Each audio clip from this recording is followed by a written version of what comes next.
বিএনপির স্থায়ী কমিটির সদস্য অধ্যাপক ডক্টর এজেড.এম জাহিদ হোসেন বলেছেন, তারেক রহমানকে প্রধানমন্ত্রী বানানোর জন্য বিএনপি রাজনীতি করে না, জনগণের অধিকার আদায়ের রাজনীতি করে। বুধবার রাজধানীর জাতীয় প্রেস ক্লাবে জেটেভ আয়োজিত বিএনপি ঘোষিত রাষ্ট্র কাঠামো মেরামতের ৩১ দফা প্রেক্ষিত টেক্সটাইল সেক্টর শীর্ষক আলোচনা সভায় তিনি একথা বলেন।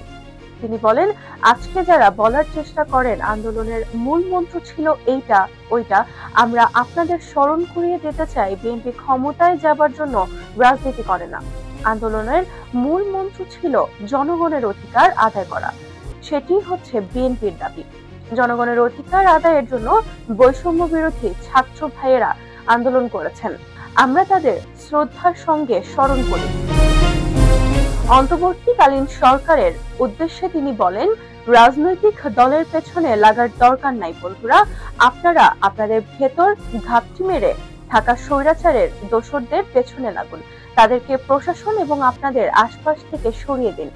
মানুষের আকাঙ্ক্ষা বোঝার চেষ্টা করুন, মানুষের অধিকার দ্রুততার সঙ্গে ফেরত দেওয়ার চেষ্টা করুন, তাহলেই মানুষ আপনাদের সাধুবাদ জানাবে, ইতিহাস আপনাদের ধারণ করবে। তিনি আরো বলেন, কারো দান বা অবদানকে অস্বীকার করতে পারবেন না।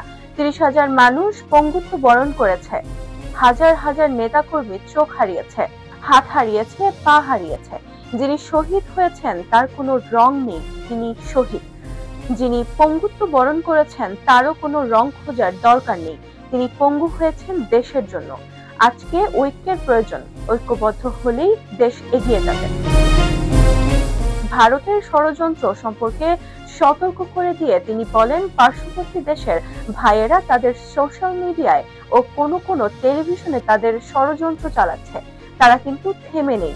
তারা লাখ লাখ কোটি টাকা পাচার করেছে, দেশের অর্থনীতি পঙ্গু করেছে, আপনাকে আমাকে বিভিন্নভাবে ক্ষতিগ্রস্ত করেছে, অস্ত্র লুটপাট করেছে, আইন শৃঙ্খলা বাহিনীর মধ্যে লাখ লাখ তাদের দলীয় কর্মী নিয়োগ দিয়ে দলীয় বাহিনীতে রূপান্তরিত করেছিল। জেটেভ সভাপতি ইঞ্জিনিয়ার মোহাম্মদ ফখরুল আলমের সভাপতিত্বে আলোচনা সভাটি পরিচালনা করেন সাধারণ সম্পাদক এবিএম রুহুল আমিন আকন্দ। এ সময় আরো বক্তব্য রাখেন বিএনপির যুগ্ম মহাসচিব খায়রুল কবির খোকন, আব্দুস সালাম আজাদ সহ জেটেভের বিভিন্ন স্তরের নেতাকর্মীরা।